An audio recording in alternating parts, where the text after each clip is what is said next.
মাথা থেকে শুরু করে পা, দেহের আদ্যপান্ত, সে দেহের বেড়ে ওঠার কারণেই হোক বা ক্ষতস্থান নিরাময় হোক, বিভিন্ন সময় যে কোষ বিভাজন মুখ্য ভূমিকা নিয়ে সামনে এসেছে সেটা হলো মাইটোসিস।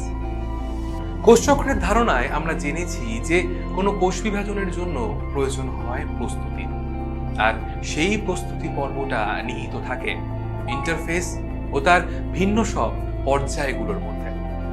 কিন্তু অন্যদিকে পড়ে আছে সেই এম বা বিভাজন দশা, যার ভেতরে ঢুকলে দেখা যায় ভিন্ন দুই পর্যায়, ক্যারিওকাইনেসিস এবং সাইটোকাইনেসিস।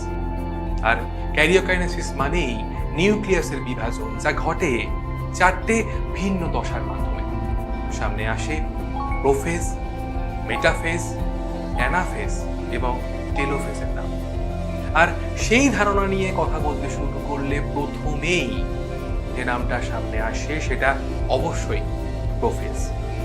তাহলে আজ বরং এই সময়ের ক্ষুদ্র পরিসরে আমাদের আলোচনার কেন্দ্রবিন্দু হয়ে যাক এই প্রোফেজ।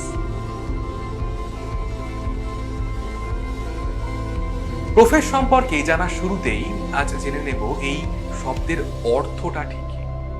প্রোফেজ শব্দের প্রো কথাটির অর্থ আদি, আর ফেজ কথাটির অর্থ দশা, অর্থাৎ নিউক্লিয়াস বিভাজনের একেবারে আদি মুহূর্তই হলো এই প্রোফেজ। কেমন থাকে সেই আদি মুহূর্তে কোষের অবস্থা, কি ঘটছে সেখানে, চলো সেটা একটু কাছ থেকে জেনে নেওয়ার চেষ্টা করব। প্রোফেজের একদম শুরুতে বেশ বড় সড়ো কোষ দেখা যায়, যার আয়তন বিভাজন দশায় না থাকা সাধারণ কোষের তুলনায় অনেকটাই কম। কিন্তু কোষের এই আয়তন কি হঠাৎই বেড়ে যায়? না, কোষের এই আয়তন বৃদ্ধির পেছনে দায়ী G1 দশায় সাইটোপ্লাজমিক কন্টেন্টের বৃদ্ধি। এটা আমরা কিন্তু সত্য জেনে এসেছি। কিন্তু শুধু কি তাই? G2 দশায় তৈরি কোষ বিভাজনের জন্য অত্যন্ত প্রয়োজনীয় ফ্যাট, প্রোটিন, শর্করা এবং উৎসেচকও এই কোষে থাকে ভরপুর পরিমাণে। এবার তাহলে চলো চোখ রাখা যাক ওই কোষের নিউক্লিয়াস। দেখতে পাবো নিউক্লিওলাস ও নিউক্লিয়াস পর্দা যুক্ত নিউক্লিয়াসকে। আমরা জানি এর ক্রোম্যাটিন সূত্রদের মধ্যে থাকা ডিএনএর পরিমাণ কিন্তু এস দশায় ডিএনএ সংশ্লেষের জন্য দ্বিগুণ হয়ে যায়। তবে ওই ক্রোম্যাটিন সূত্রের মধ্যে সংশ্লেষিত ডিএনএ দুটো পরস্পরের সঙ্গে একসাথে থাকায় ক্রোম্যাটিন সূত্রের সংখ্যা একই থাকে। এই কোষের 10 ন্যানোমিটার কিংবা 30 ন্যানোমিটার প্রস্থ বিশিষ্ট ক্রোম্যাটিন সূত্র এবার কুণ্ডলীকৃত হতে শুরু করে এবং সময়ের সাথে ঘনীভবনের মাত্রা আরো বৃদ্ধি পায় এবং দুটো ক্রোমাটিন বিশিষ্ট ক্রোমোজোম গঠিত হয়, অর্থাৎ কিনা ডায়েট ক্রোমোজোম গঠিত হয়ে থাকে, যাদের প্রতিটার মধ্যে সংশ্লেষিত ডিএনএ দুটোর একটা করে ডিএনএ উপস্থিত থাকে।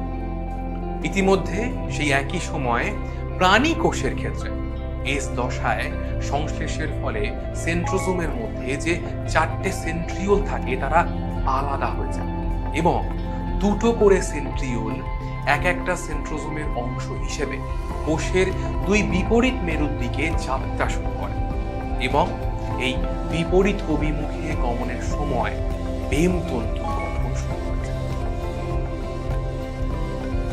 উদ্ভিদ কোষের ক্ষেত্রে কিন্তু সেন্ট্রোজোম থাকে না, কিন্তু G2 দশায় তৈরি টিউবিউলিন প্রোটিন দ্বারা গঠিত অনুনালিকাগুলো ধীরে ধীরে কোষের দুই মেরুর দিকে যেতে শুরু করে এবং ঠিক প্রাণী কোষের মতোই এই দশার শেষের দিকে বেমতন্তু গঠন হওয়া শুরু হচ্ছে।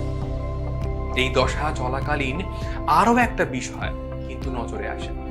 এই দশায় নিউক্লিওলাস সময়ের সাথে সাথে বিলীন হতে শুরু করে এবং এই দশার শেষে সম্পূর্ণরূপে তা বিলুপ্ত হয়ে যায়। আর তার সাথে অবশ্যই বলবো এই দশার শেষের দিকে কিন্তু নিউক্লিয় পর্দাও বিলুপ্ত হয়ে যায়। সুতরাং প্রোফেজ দশায় কি কি ঘটনা ঘটে সেই সমস্ত আমরা পর পর দেখলাম। এখন আমরা এক কথায় বলতেই পারি যে নিউক্লিয়াস বিভাজনের যে দশা, নিউক্লিয় জালিকা থেকে ক্রোমোজোম সৃষ্টি হয় এবং নিউক্লিওলাস ও নিউক্লিয় পর্দার অবলুপ্তি ঘটে, তাকেই বলা হয় প্রোফেজ। আশা করি তোমাদের মনে মাইটোসিস কোষ বিভাজনের প্রোফেজ দশা কিভাবে ঘটে তার সম্পর্কে একটা পরিষ্কার ধারণা তৈরি করতে পারলাম। তবে বিশেষ ট্রেনিং পদ্ধতিতে বিভাজন দশার কোষগুলোকে স্টেন করলে, অর্থাৎ রং করলে, যৌগিক মাইক্রোস্কোপের সাহায্যে শুধুমাত্র ঘনীভূত ও কুণ্ডলীকৃত ক্রোমোনিমাকেই দেখা যায়। বেমতন্তু গঠনের ব্যাপারটা কিন্তু পরিষ্কার করে বোঝা যায় না। এবার নিশ্চয়ই তোমাদের এই প্রোফেজের পরের ঘটনাগুলো ভীষণভাবে জানতে ইচ্ছা করছে, তবে তার গল্প আজ নয়, গল্প হবে পরবর্তী